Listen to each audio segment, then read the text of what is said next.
अवधूत चिंतन श्री गुरुदेव दत्त. श्री स्वामी समर्थ. जय जय स्वामी समर्थ.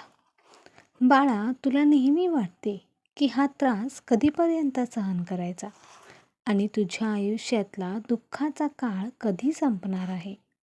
तर बाळा, जोपर्यंत तुझे भूक तू भोगून संपवत नाहीस तोपर्यंत तुला त्रास हा होणारच आहे.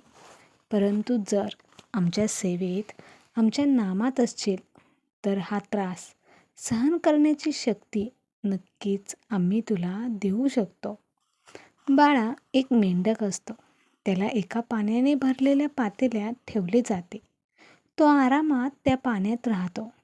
काही वेळाने ते पातेले गॅसवर ठेवले जाते व पाणी गरम व्हायला सुरुवात होते. पाणी थोडे गरम होते तेव्हा तो मेंढक त्या पाण्याबरोबर ॲडजस्ट करायला सुरुवात करतो. पण थोड्या वेळाने हळूहळू ते पाणी जास्तच गरम होत जाते. तेव्हा मात्र तो त्या पाण्याच्या बाहेर येण्याचा प्रयत्न करतो. पण त्या थोड्या गरम पाण्यासोबत ॲडजस्ट करता करता त्याची सर्व ताकद संपलेली असते आणि त्याचे प्राण तेथेच जातात. लक्षात ठेवा, तुमच्या आयुष्यासोबतही असंच काहीतरी होत असतं. जेव्हा मान सन्मान आणि स्वाभिमानावर वार केला जातो तिथे तोंड उघडणं अत्यंत गरजेचं असतं. तेव्हा तिथे नक्कीच प्रतिकार हा केला पाहिजे. पाणी थोडंसंच गरम आहे तोपर्यंत त्याच्या बाहेर पडा. जर तुम्ही त्याच्यासोबत ॲडजस्ट करण्यात वेळ घालवला तर तुमच्यावरही तीच वेळ येईल जी त्या मेंढकवर आली होती. श्री स्वामी समर्थ. जय जय स्वामी समर्थ. स्वामी म्हणतात, बाळा, नेहमी लक्षात ठेव, तुझा सर्वात मोठा शत्रू म्हणजे तुझा राग आहे. जर तू तुझ्या रागावर नियंत्रण करायला शिकला नाहीस तर नक्कीच तो राग एक दिवस तुझ्यावर नियंत्रण करेल. बाळा, नेहमी तू बघ की राग येताना एकटाच येतो, पण जाताना मात्र तो तुझं सर्व काही घेऊन जातो. रागात बोललेला एक शब्द इतका विषारी असतो की तू प्रेमात बोललेले हजारो शब्द मिटवण्याची ताकद त्या विषारी एका शब्दामध्ये ठेवतो. ज्याप्रमाणे सापाच्या दातात विष ठेवून तो फिरत असतो, त्याचप्रमाणे मनात ठेवलेला रागही त्या विषाप्रमाणेच आहे. जर तू मनात राग ठेवून फिरत असशील तर तू पण सापासारखाच विष घेऊन फिरत आहेस. मग बाळा, तुझ्यात आणि त्या सापात फरक काय राहिला? अरे बाळा, जर तू आयुष्यात काही करू शकला नाहीस तरी हरकत नाही, पण तू रागात संयम बाळगून कोणताही निर्णय घेतला नाहीस तर तुझे दुःखाचे 100 दिवस नक्कीच नाहीसे होतील आणि तुझे आयुष्य कठीण होण्यापासून नक्कीच वाचेल. बाळा, रागात घेतलेला निर्णय कधीच योग्य ठरत नाही. बाळा, आत्ता तुझ्या मनासारखे होत नाहीये म्हणून तू चिंता करू नकोस. कधी कधी तुझे निर्णय चुकू शकतात, पण बाळा, आमचे निर्णय कधीच चुकू शकणार नाहीत. तुम्ही पण या वाक्याशी सहमत असाल तर आत्ताच कमेंटमध्ये स्वामी आई मी तुझं बाळ आहे असे नक्कीच टाईप करा. आणि स्वामींचे आशीर्वाद प्राप्त करून घेण्यासाठी आत्ताच आपल्या व्हिडिओला लाईक करा आणि शेअर करा. आणि तुम्ही आपल्या चॅनलवर नवीन असाल तर आत्ताच सबस्क्राईब करून स्वामी भक्तांना जॉईन व्हा. स्वामी भक्तांना स्वामी भक्त जोडूया आणि प्रत्येक कुटुंब स्वामीमय करूया. श्री स्वामी समर्थ. जय जय स्वामी समर्थ. स्वामी म्हणतात, बाळा, तू प्रयत्न करत राहा. सुरुवातीला अडथळे येतील, लोकही हसतील, पण तू खचून न जाता तुझे प्रयत्न सुरूच ठेव. तुझ्या वाटेत येणाऱ्या अडचणींसमोर आम्ही उभे आहोत. तू आमचं बाळ आहेस आणि आम्ही आमच्या बाळाला कधीच एकटे सोडणार नाही.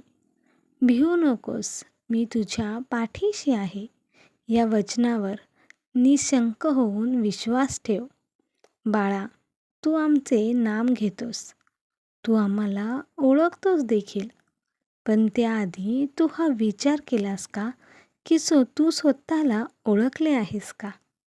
अरे, तू या ब्रह्मांड नायकाचे बाळ आहेस. मग तुझ्यातही काहीतरी अद्भुत, खास गोष्ट नक्कीच असणार आहे आणि ती तू जाणून घे. आणि मग बघ, तुझ्या आणि यशाच्या आड कोणीही येऊ शकणार नाही. बाळा, तुझ्या सर्व संकटांचे समाधान हे तुझ्या जवळच आहे, जे तुमच्या जीवनात नेहमी काट्यासारखे राहतात.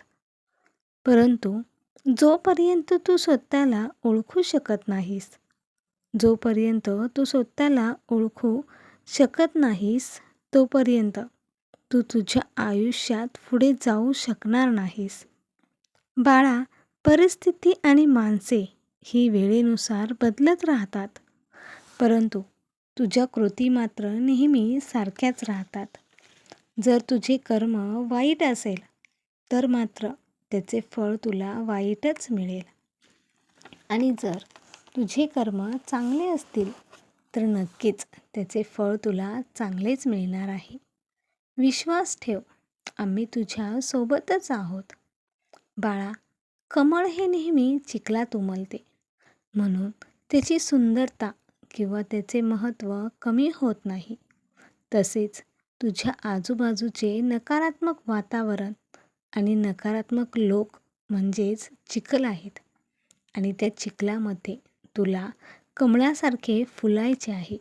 मग तुझे आयुष्यही आनंदाने नक्कीच फुलणार आहे. बाळा, मला माहीत आहे तुझ्या आयुष्यात खूप समस्या येतात आणि नंतर त्या जातात देखील. पण या वेळेत तुला स्वतःला पटवून देण्याची गरज आहे. बाळा, समस्या ह्या काही क्षणांसाठीच राहतात. त्या समस्यांसोबत लढायचे कसे हे तुझ्यावर अवलंबून आहे. आम्ही सर्व काही तुझ्या हातात दिलेले आहे. तुझ्या नशिबाचे दार उघडायची चावीसुद्धा तुझ्याच हातात दिलेली आहे, आणि ती चावी म्हणजे तुझे चांगले कर्म आहेत. बाळा, परिस्थिती ही कितीही वाईट असू दे, परंतु तू तुझे चांगले कर्म करत राहा. आम्हाला माहीत आहे की तुझ्यावरती खूप अन्याय झालेला आहे आणि तू आम्हाला खूप आठवत आहेस आणि तुझ्यावर घडलेल्या अन्यायाचा तू न्याय मागत आहेस. परंतु बाळा, योग्य वेळ आली की आम्ही तुझ्यासमोर नक्कीच येणार आहोत. मग ते रूप कोणतेही असेल, ते मात्र ओळखण्याची क्षमता तू तुझ्या नजरेत ठेव. त्यासाठी नजर नेहमी सकारात्मक ठेव. श्री स्वामी समर्थ. जय जय स्वामी समर्थ. बाळा, हेही दिवस सरणार आहेत. फक्त तू खचून जाऊ नकोस आणि आमच्यावर विश्वास ठेव. भिवू नकोस, मी तुझ्या पाठीशी आहे. भक्तांनो, तुम्हाला हा व्हिडिओ आवडला असेल तर लाईक करा, शेअर करा आणि अशाच परिपूर्ण माहितीचे आणि स्वामींचे नवनवीन व्हिडिओज पाहण्यासाठी आपल्या भक्तिमार्ग चॅनलला सबस्क्राईब करून स्वामी भक्तांना जॉईन व्हा. स्वामी भक्तांना स्वामी भक्त जोडूया आणि प्रत्येक कुटुंब स्वामीमय करूया. श्री स्वामी समर्थ. जय जय स्वामी समर्थ. पुन्हा भेटूयात अशाच नवीन व्हिडिओमध्ये. तोपर्यंत श्री स्वामी समर्थ. धन्यवाद.